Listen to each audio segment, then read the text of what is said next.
Let's talk about pregnancy. Hi guys, it's Shi'nae here and I am back. I am so sorry that I missed the time that I said I would for this video, but I will surely be dropping this on the same day. Don't you worry about it. But let's get into some pregnancy. Before we do though, I forgot my microphone because like I said, I forgot to record at the time I was supposed to be able to get it to you guys out at 12, but that's okay. We're here, we're queer, and we're just enjoying our time. So let's get into pregnancy. Where do I even begin? It all started with a young and naive 17-year-old Shi'nae who unfortunately got pregnant. In all seriousness, I didn't know I was pregnant until I was 4 months pregnant. Yeah, I know. Let that seep in. Let you just think about it. It was insane. Not knowing you're pregnant for 4 months. Like, whoa, where was the baby at? Like, did you not see it or notice? Literally, I did not. Like, I didn't notice my body changing. I didn't notice anything.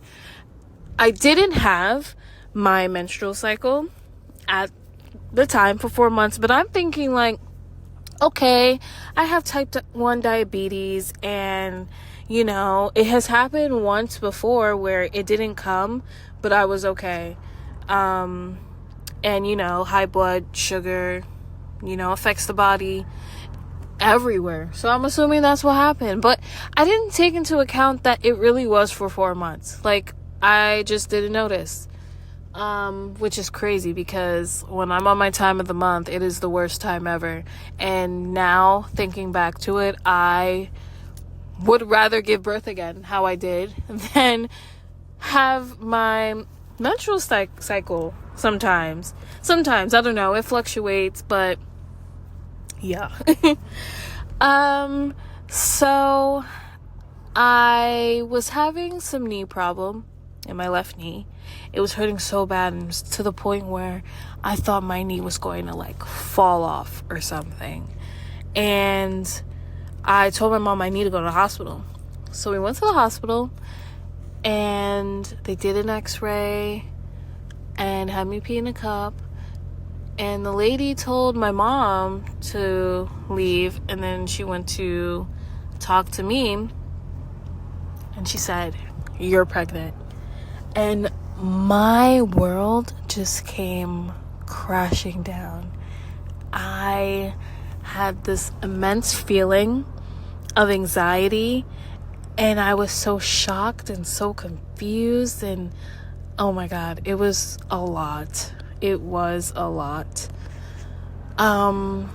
Yeah. So she asked me if she wanted me to let her tell my mom, and I'm like, no. So we went home, and the doctor told my mom that my bones weren't broken, and yeah, I was okay. And I had a decision to make: tell my mom or suffer. And I was thinking about the baby inside of me. I'm like, I don't want this baby to suffer. I don't know. I don't want to suffer either. I'm in a lot of pain. I literally can't do it anymore. So I believe the first person that I told was my mom's friend. She was always there for me if I needed somebody to vent to, kind of like a mini therapist in a bit. She gave me a lot of advice, especially when it was hard to speak to anyone else. And I thank her for that. I'm so happy she was there for me. But she told me straight up that I need to tell my mom because, we don't want this baby to be hurt, and we don't want you to feel this way. And, you don't know how far along you are. So I ended up telling my mom. I don't exactly remember how I told her. I'm not really good at confronting people, so usually texts or letters are a good way for me to express myself. That's why I told my closest family members, like my aunts, my grandma, my grandpa, I wrote them a letter and told them I was pregnant, which was also an idea for my mom's friend. So I told my mom, and she didn't really have much of a reaction, you know. She just went silent. It's like, I don't know, she didn't know what to say, how to feel. And also, I feel like, I don't know, it just kind of gave her a feeling of how my grandmother might have felt when she was pregnant with me at the same age. So, you know, and maybe she just felt like, you know, she can't be mad at me because, you know, it happened to her too. And, you know, sometimes that stuff just happens. So she made an appointment for me at the OBGYN, took me there. It was really silent. I was anxious. And, you know, the OBGYN, she did a little ultrasound, and she's like, that's a full-grown baby. And I'm like, come again? She's like, that is a full-grown baby. I'm like, huh? What? She's like, yeah. I'm like, what?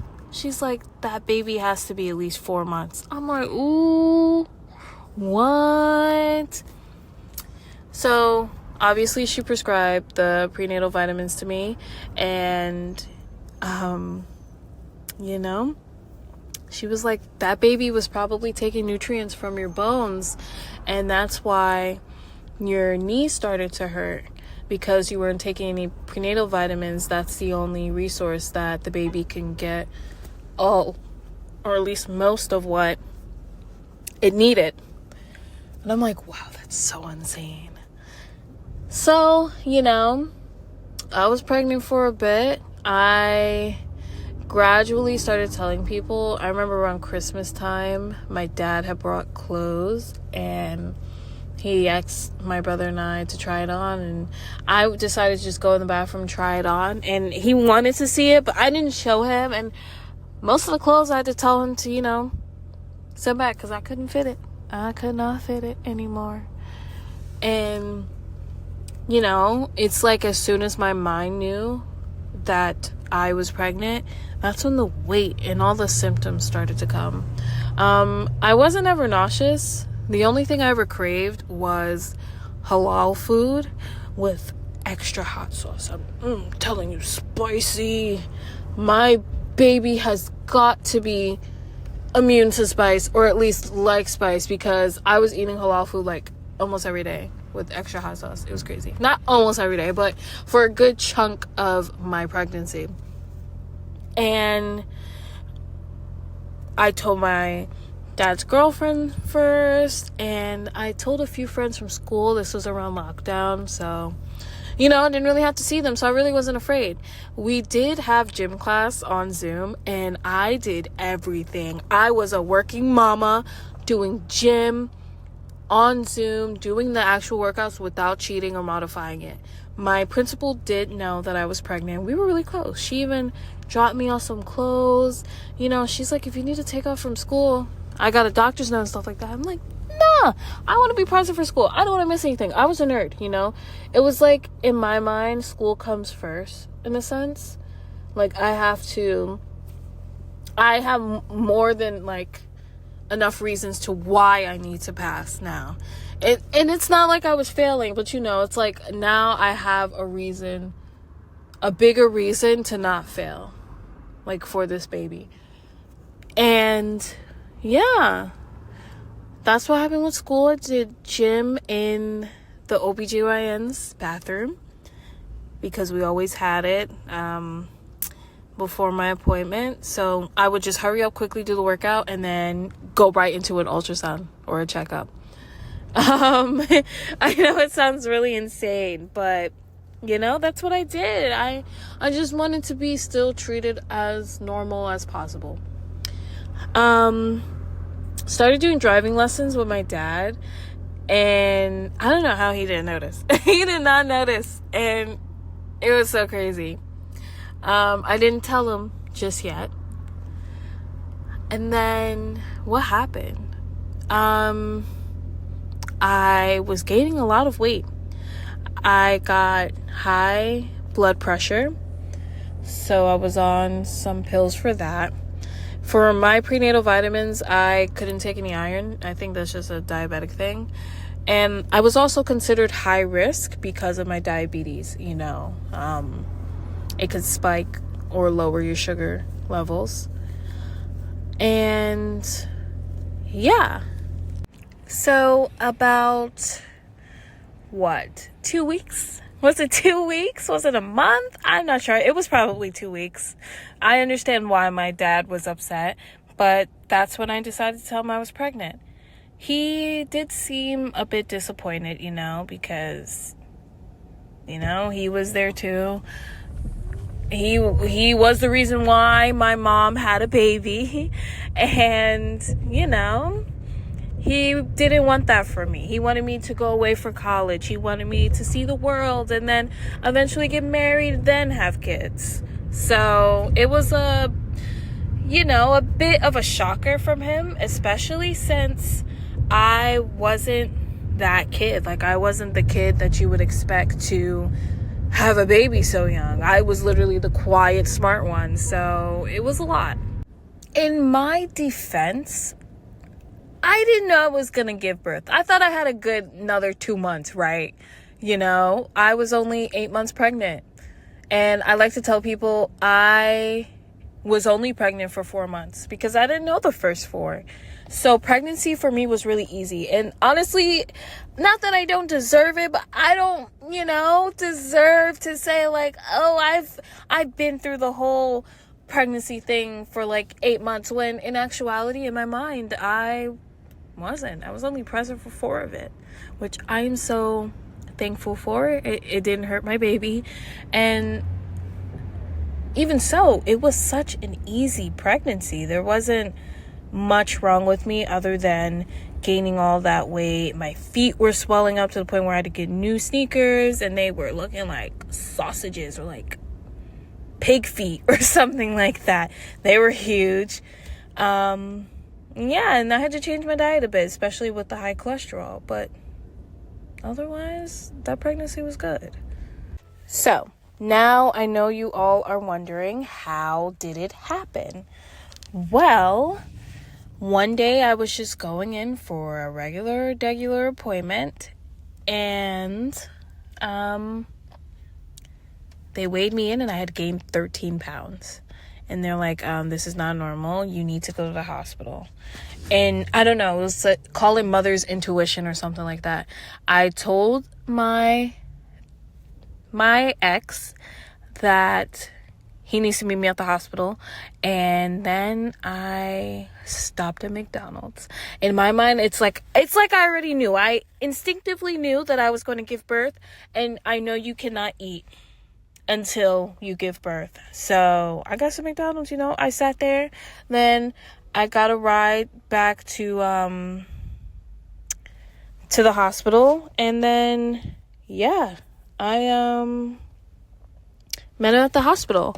They told us that, I don't know, something about the baby. I forgot exactly what it was, but that they were going to do an emergency C-section. And there the time went. My mom wanted to be there, but due to COVID rules, if my ex left, then no one else could come in. So it was better that he just stay there with me.